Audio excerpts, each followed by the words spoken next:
Hello बच्चों, let's read the following question. What is the value of gravitational potential energy at infinity? Infinity पे gravitational potential energy का value कितना होगा वो हमें find out करना है. Will it be 0, 1, infinity or none of above? So first of all, we will talk about the key concept used in the question. इस question में क्या key concept apply हो रहा है. तो इसके लिए इन्फिनिटी पे हमें पहले तो ग्रेविटेशनल पोटेंशियल एनर्जी निकालने के लिए उसका फॉर्मूला फाइंड आउट करना होगा. सपोज यहाँ पे हमारे पास क्या है, कोई कैपिटल मास m है जिसके ग्रेविटेशनल फील्ड में एक स्मॉल मास m को हम क्या लेके आ रहे हैं, इन्फिनिटी से लेके आ रहे हैं. इन्फिनिटी से कितने डिस्टेंस पे लेके आ रहे हैं, एट द डिस्टेंस r हम इसे लेके आ रहे हैं.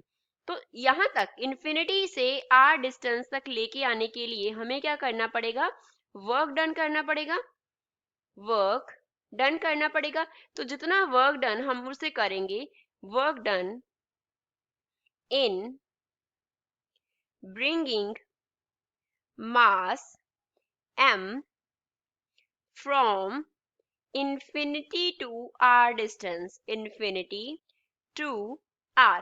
r पोजीशन पे लेके आने के लिए जो वर्क डन करना पड़ा वो क्या हो जाएगा, स्टोर हो जाएगा as potential energy. Potential energy की तरह वो क्या हो जाएगा, स्टोर हो जाएगा. तो पहले हम वर्क डन निकालते हैं. वो वर्क डन किसके इक्वल होगा, पोटेंशियल एनर्जी के इक्वल होगा.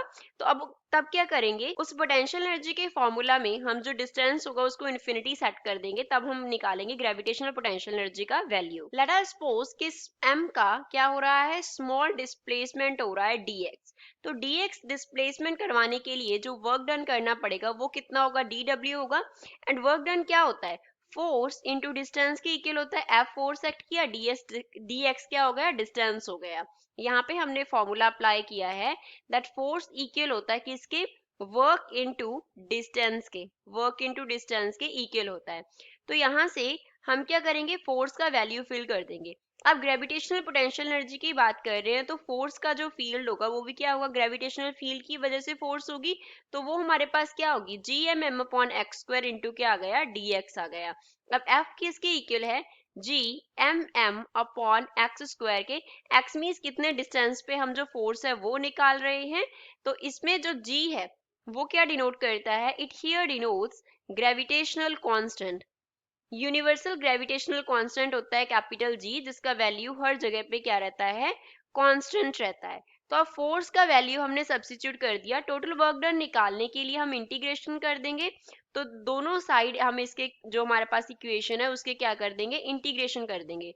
तो इंटीग्रेट करने पे W आ जाएगा. लेफ्ट हैंड साइड पे जब हम dW का इंटीग्रेशन करेंगे, राइट हैंड साइड पे gmm तो कांस्टेंट है तो हम इंटीग्रेशन करेंगे 1 अपॉन एक्स स्क्वायर का dx के विद रिस्पेक्ट टू. तो जो लिमिट्स है इंटीग्रेशन की वो कहाँ से कहाँ तक है, हम लेके आ रहे हैं, वो कहाँ से लेके आ रहे हैं, इन्फिनिटी टू r डिस्टेंस तक लेके आ रहे हैं. तो यहाँ से w किसकी इक्वल आ जाएगा, माइनस gmm इंटू क्या आ गया, 1 अपॉन एक्स आ गया. यहाँ पे हमने यूज किया है that 1 upon x square dx का जो इंटीग्रेशन है वो हमें क्या देगा, 1 अपॉन एक्स देगा. लिमिट्स क्या है, फ्रॉम इन्फिनिटी टू r है. अब हम क्या करते होते हैं, upper limit minus lower limit करते होते हैं. तो अपर लिमिट क्या है, r है, लोअर लिमिट क्या है, इन्फिनिटी है. So we will write work done as minus gmm. Upper limit fill करेंगे तो 1 by r, lower limit fill करेंगे तो 1 बाई इन्फिनिटी. 1 बाई इन्फिनिटी क्या होता है, हमारे पास जीरो की इक्वल होता है, तो इस टर्म को जीरो सेट कर देंगे.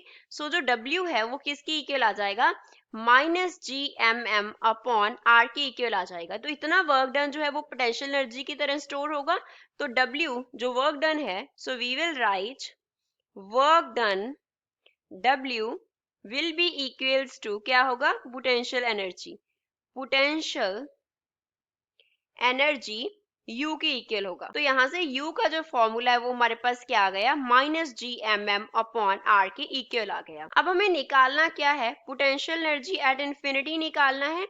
तो पोटेंशियल एनर्जी एट इंफिनिटी कितना होगा, r को हम सेट कर देंगे किसके इक्वल, इंफिनिटी के equal.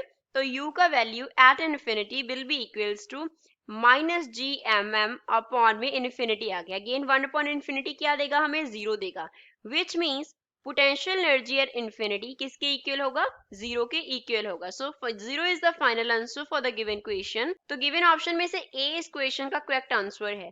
I hope you understood well. Thanks.